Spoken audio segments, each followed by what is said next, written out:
নমস্কার, আজকে জেনে নিন তারকেশ্বর মন্দির সম্পর্কে কিছু অজানা তথ্য যা আপনাকে মুগ্ধ করে দেবে।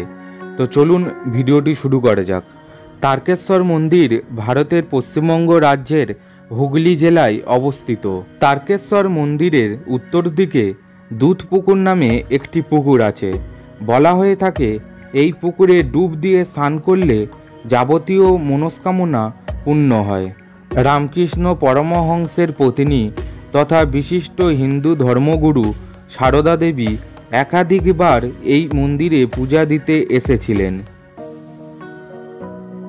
কিংবদন্তি অনুসারে রাজা ভরমল্ল তারকেশ্বরের কাছের জঙ্গলে একটি শিবলিঙ্গের স্বপ্ন দেখেন।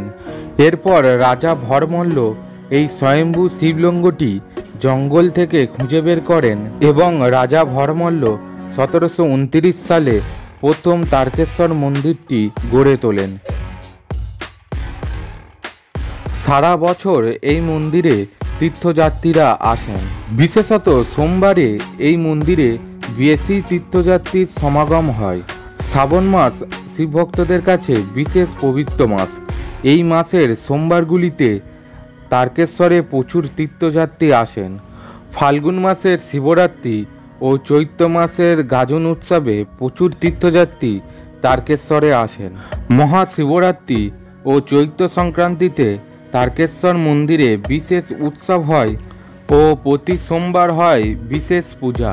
নমস্কার বন্ধুরা, ভিডিওটি ভালো লেগে থাকলে অবশ্যই চ্যানেলটিকে সাবস্ক্রাইব করে নেবেন এবং ভিডিওটি একটি লাইক করে দেবেন। ধন্যবাদ।